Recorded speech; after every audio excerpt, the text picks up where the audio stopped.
Greetings and welcome to this edition of Positronic. I'm Barry P. Cook, and I'm here to review the latest episode of DC's Legends of Tomorrow called Stressed Western. Now, there's a party on the Wave Rider at the opening of this episode because Sarah is back. But the Spooner character is woeful because she can't hear Gary's thoughts or feel his feelings. She's kind of worried about that because she knows he's an alien, and why can't she hear him?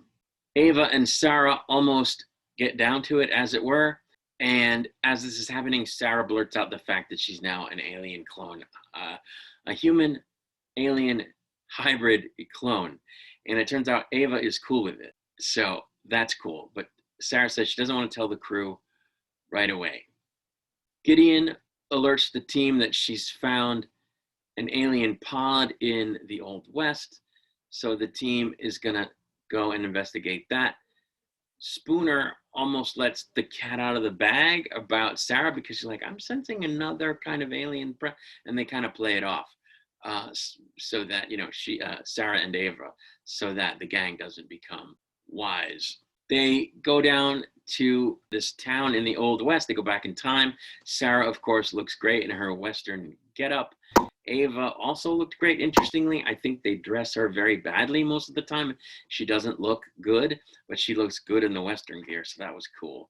Spooner ends up accidentally breaking a guy's glass in the saloon that they go into, and just when it seems like a fight's going to break out, it turns out that the alien, the sheriff in the town, has come up with a lot of strict rules that everybody has to behave, and they kind of do. We don't know what that's about.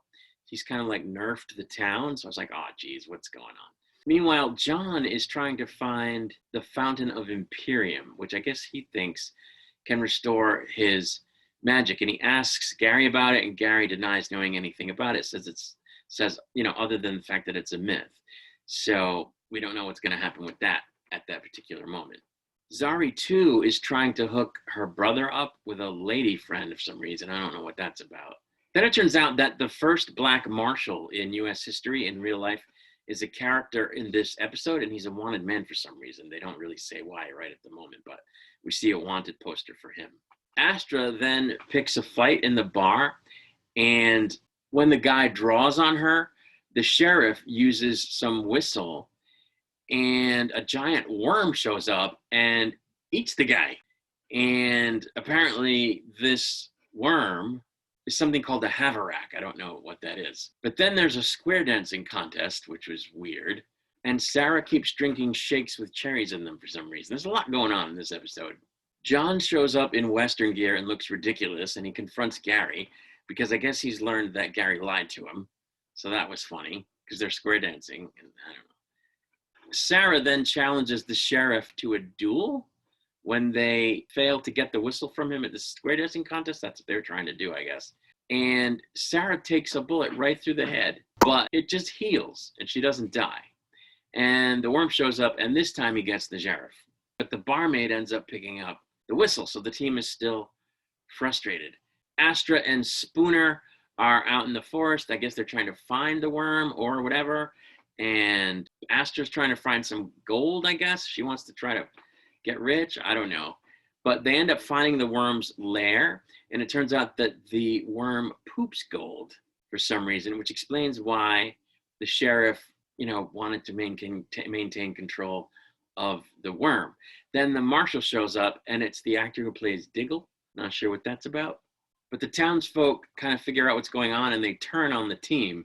Instead of being all nice to them like they were, they turn on them because they don't want the worm that lays the golden poop to go away, obviously. And Sarah ends up having to tell the team about her situation while they're holed up in the saloon hiding from the town that wants to, get them, I guess. Also, while this is happening, the team ends up kind of bickering with each other, and the worm shows up, and Spooner is able to get in its head and talk it down, I guess. And Astra emulates it, lights it on fire, and it goes away. So no more threat of a worm showing up every time there's disquiet in the town. The marshal takes the town back.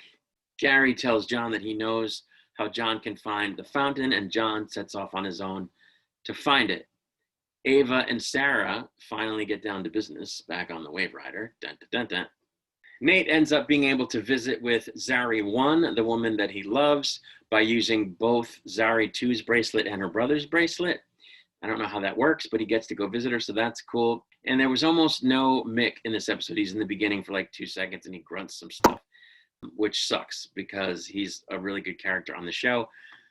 And it would be nice, seeing as he's leaving, if they didn't like not use him. It would be great if they used him, but I guess that's not happening.